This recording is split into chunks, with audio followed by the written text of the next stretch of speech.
ठीक है, तो चलिए इस कहानी की गहराई में चलते हैं। हम गांव वालों के लिए किनारे पर मौजूद वो जर्जर और सीलन भरा गोदाम महज एक खंडर था, मतलब जिसकी छत तक ढह चुकी थी। कोई भी आम राहगीर वहां से गुजरता तो उसे सिर्फ बर्बादी ही नजर आती।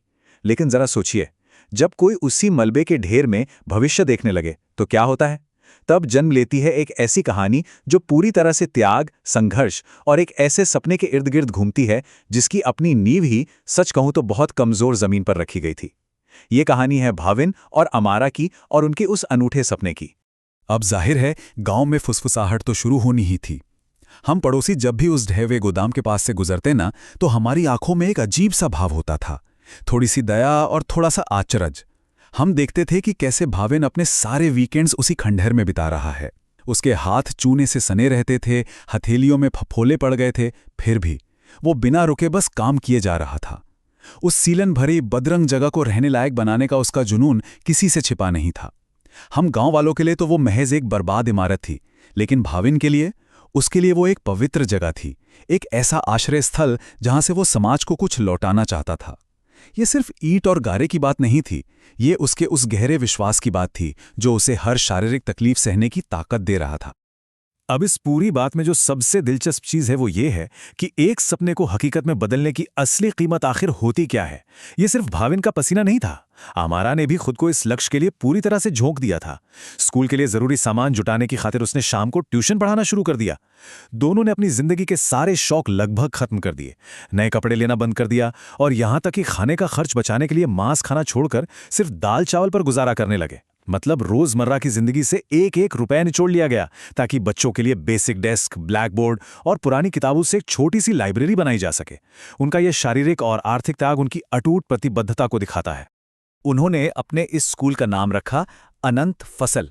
भाविन का पक्का मानना था कि दुनिया में कोई भी चीज फेल हो सकती है, लेकिन शिक्षा एक ऐसी फसल है जो कभी बर्बाद नहीं होती। और पता है, इस कड़े संघर्ष का उनके निजी रिश्ते पर भी गहरा असर पड़ा। अतीत में जिन मुश्किलों की वजह से उनके बीच दूरियां आ गई थी, वे अब धीरे धीरे कम होने लगी थी। उस आधी अधूरी क्लास के धूल भरे फर्श पर बैठकर एक ही कप चाय को शेयर करते हुए उन्होंने अपनी उस खोई हुई आत्मीयता को फिर से पा लिया था। एक साझा लक्ष्य ने उनके मुरझाए हुए रिश्ते में जैसे नई जान फूंक दी थी। वो थक जरूर जाते थे, लेकिन साथ बैठकर स्कूल के पहले दिन के सपने देखते थे।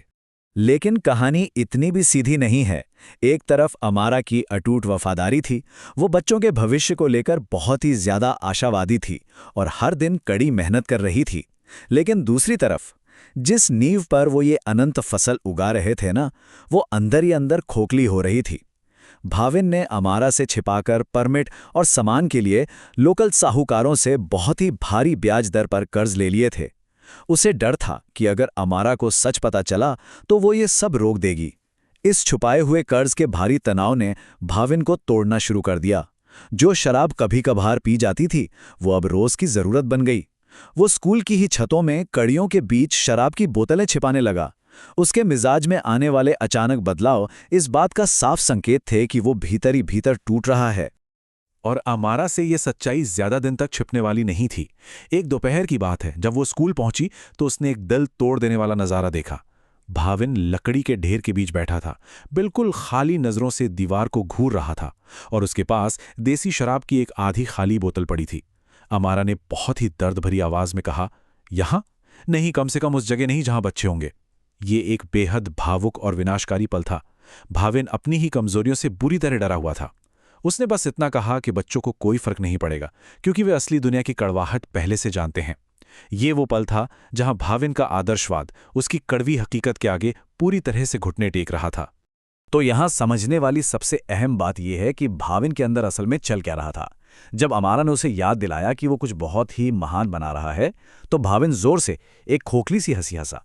उसने कहा, मैं अपने ही कर्ज का स्मारक बना रहा हूं। जरा इन शब्दों की गहराई को समझिए। वो जानता था कि ब्याज कितना ज्यादा है और वो कर्ज के उस दलदल में कितनी बुरी तरह धंस चुके हैं, जिसे उसने खुद खोदा है। भाविन एक ऐसा इंसान था जो हर चीज को बहुत गहराई से महसूस करता था।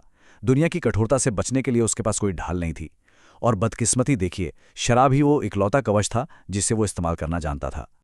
और ये बहुत ही बेहतरीन तरीके से इस बात को दर्शाता है कि गरीबी और ये शिकारी कर्ज की व्यवस्था कितनी खामोशी से अपना काम करती है।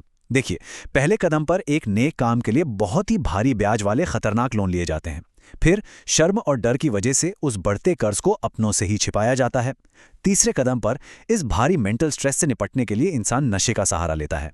और अंत में भले ही आपका प्रोजेक्ट पूरा हो जाए, लेकिन हकीकत में पूरी तरह से आर्थिक बर्बादी आपके दरवाजे पर दस्तक दे चुकी होती है। ये हमें दिखाता है कि कैसे ये शोषण करने वाले सिस्टम्स अक्सर उन्हीं लोगों को अपना शिकार बनाते हैं जो समाज में कुछ सकारात्मक बदलाव लाने की कोशिश कर रहे होते हैं। लेकिन इस सारी निराशा और भारी कर्ज के बोझ के बीच भी भाविन के दिल में अमारा के लिए जो प्यार था वो खत्म नहीं हुआ था। स्कूल के उद्घाटन से ठीक एक रात पहले की बात है। दोनों दरवाजे पर खड़े होकर मेजों की कतारों को देख रहे थे। तभी भाविन ने अपनी जेब से एक छोटा सा पैकेट निकाला। वो अमारा के लॉकेट के लिए एक नई चांदी की चेन थी। अमारा की आंखों में आंसू आ गए, क्योंकि वो जानती थी कि उनके पास एक भी पैसा नहीं था। लेकिन भाविन ने बस उसके माथे को चूमा और कहा कि वो चाहता है कि पहले दिन उसके पास कुछ खूबसूरत हो। ये एक ऐसा दिल छू लेने वाला पल है जो बताता है कि गहरे से गहरे अंधेरे में भी प्यार और इंसानियत के ये छोटे छोटे पल कैसे जिंदा रहते हैं। और फिर वो दिन आ ही गया। ओपनिंग की सुबह। स्कूल बहुत ही सादा था, लेकिन एकदम साफ सुथरा दिख रहा था। दीवारें बिल्कुल चमकीले, उम्मीदों से भरे पीले रंग से रंगी हुई थीं। पहले दिन 20 छोटे शर्मीले बच्चे आए। उनके कपड़े फटे हुए थे, चेहरों पर धूल थी, लेकिन उनकी आंखों में एक अजीब सी जिज्ञासा थी। जब भाविन ने अपनी गूंजती हुई जोश से भरी आवाज में पहला पाठ पढ़ाना शुरू किया ना, तो अमारा को लगा जैसे पूरी दुनिया जीत ली गई है। वो एक ऐसा मोमेंट था जब सारी मेहनत, वो पसीना, वो आंसू सब सार्थक लग रहा था। उस क्लासरूम का माहौल एक प्योर विक्ट्री यानी शुद्ध जीत का एहसास दे रहा था। लेकिन ये जीत बस कुछ ही पलों की थी। जैसे ही अमारा ने क्लास की खिड़की से बाहर देखा, उसकी नज़र कच्ची सड़क के बिल्कुल आखिर में खड़ी एक गहरी काली कार पर पड़ी।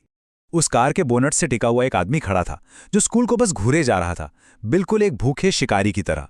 वो और कोई नहीं, जिले का सबसे कुख्यात साहूकार दिनेश था। वो नज़ारा स्कूल की उन पीली उम्मीदों भरी दीवानों के बिल्कुल विपरीत था। वो काली कार मानो ये चीख चीख कर कह रही थी कि आज भले ही जश्न मना लो, लेकिन असलियत बाहर तुम्हारा इंतजार कर रही है। सपना सच तो हो गया था, लेकिन उसे एक बहुत बड़े काले साए ने घेर रखा था। और इसी के साथ ये कहानी हमें एक बहुत ही तीखे और कड़वे सवाल के साथ छोड़ जाती है। जरा सोचिए, सामाजिक बदलाव की सच्ची कीमत आखिर क्या है? जब बदलाव लाने वाले खुद इस शिकारी व्यवस्था में फंस जाएं, तो क्या कोई अनंत फसल कभी ऐसे खेत में फल फूल सकती है जिसकी मिट्टी ही खिसक रही हो?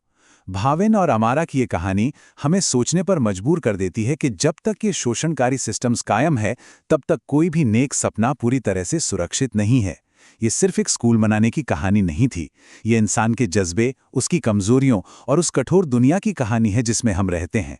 तो अगली बार जब कोई बड़ा सपना देखा जाए, तो ये सवाल जरूर उठेगा कि उसकी असली कीमत कौन चुकाने वाला है।